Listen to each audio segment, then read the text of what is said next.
Hi and welcome. I'm going to talk about cynics and cynicism.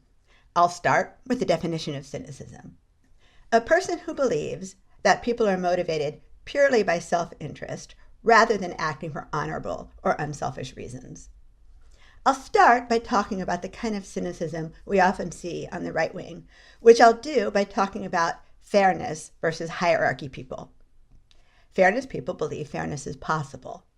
When fairness leaders go to work, they try to figure out how to make life better for people, like getting rid of the lead in drinking water pipes, or making the internet available to people in rural areas, or finding ways to make healthcare available to everyone.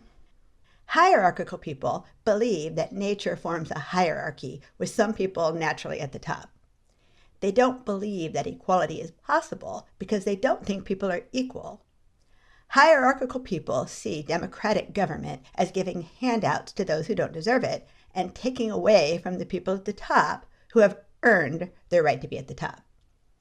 When hierarchical leaders go to work, they think about how to maintain the hierarchy with themselves at the top. When people lower on the hierarchy say, we want equal rights or we want equal opportunity, the right-wing cynic thinks they want to replace me at the top of the hierarchy. This is why these kinds of cynics embrace replacement theory, which is a theory often expressed by people like Tucker Carlson that says non-whites and immigrants want to replace whites. Cynics believe everyone cheats or acts from self-interest, so the winner is the person who cheats the best. This leads some people to say Democrats need to fight like Republicans. If you missed it, see my video called Why Democrats Should Not Fight Like Republicans. One source of cynicism on the left is, if your brand is based on predicting doom, I warned everyone it would be this bad, then the moment you acknowledge that the Democrats have a victory, you tarnish your brand. So you can't. The Democrats must always be failing. Outrage needs a target. Some people are just paranoid. They can't see anything good in what anyone does, so they see only failure.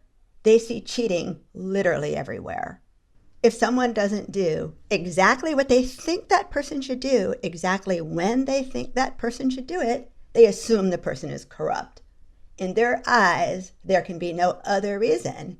When they look, they see evidence of corruption, even where it doesn't exist.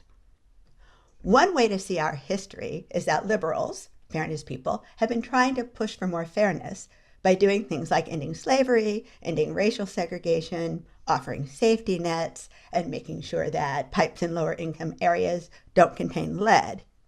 Meanwhile, conservatives, who like things the old-fashioned way, try to maintain the hierarchy. 19th century America was a strict hierarchy with white men at the top and black women at the bottom. One way to see our history is we've come a long way and we still have farther to go. Another way is we still don't have fairness, so it's all hopeless. Here's how one person interpreted the bipartisan infrastructure bill recently passed by Congress. It's been very revealing to watch the press equate Biden's agenda with a glorified highway bill instead of the bill that actually contains policies he ran on. And even more revealing to see how many Democrats think that a pinky swear from the party's right wing means anything. He sees failure instead of the good that the bill will do, which includes providing internet to rural areas and getting lead out of water pipes. Remember in my last few videos, I talked about how some people were having meltdowns, believing that because some witnesses were refusing to cooperate with the select committee, the entire committee would fail.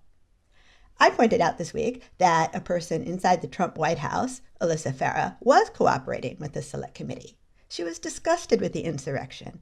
My point was that you have to expect people with criminal liability to try to avoid testifying, and as long as a few people cooperate and spill everything, the committee can get what it needs. Then people came along and said, she's just trying to rehabilitate her image after supporting Trump's authoritarianism. Nobody should believe a word she says. The value, by the way, in a witness like Alyssa Farah is that she can turn over documents, contemporaneous notes, emails, etc.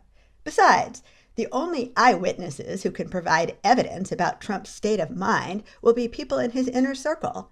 How smart is it to try to discredit the only eyewitnesses we can get? You can be sure Trump will try to discredit her. Want to help Trump out? I agree with this from Michiko Kakutani. Outrage leads to fatigue, which leads to cynicism, which causes people to give up on democratic processes. Many on the right wing make statements intended to trigger outrage on the left. This creates a loop. The left gets outraged, and then the sight of the outraged left thrills the right wing. Throw in left-wing outrage merchants, and you have a constant, exhausting storm that will wear everyone out. If the people who want democracy are worn out, who's going to do the work to save democracy? If you're a cynic, you read everything as a failure, and that is exhausting. This is how cynicism leads to nihilism. If you read everything as a failure and all people are inherently corrupt, what's the point? This person actually said, "It seems more like a fighting retreat lately, a few steps forward and 20 miles back." This comment probably comes from a dislike of the process of compromise and give and take, which is necessary for democracy. My way or the highway is obviously not democracy, it's autocracy. But this kind of statement is also so disconnected from reality and history, I hardly know how to respond. Does anyone actually think democracy has gone 20 miles backwards since January 20th? Have we gone 20 miles backwards since 1953, when racial segregation was legal? Have we gone 20 miles backwards from the 1920s, when we had no Social Security, no worker protection laws, when it was legal to fix prices and manipulate markets, and we had no laws against sexual harassment? Here's the thing about fairness. There can never be complete fairness, at least not on Earth where people are imperfect. All we can do is keep trying to push the needle closer. The people who push the needle toward fairness don't run around spreading doom and cynicism. Did Martin Luther King Jr. have a nightmare? Well, maybe he had a few, but he told us he had a dream. This is from CCJ, and I think I'll conclude on this note. One of the most insightful things anyone has ever explained to me in my life was about cynicism. He advised me to always remember that cynicism is nothing but an intellectualized form of self-pity. It's weakness masquerading as strength.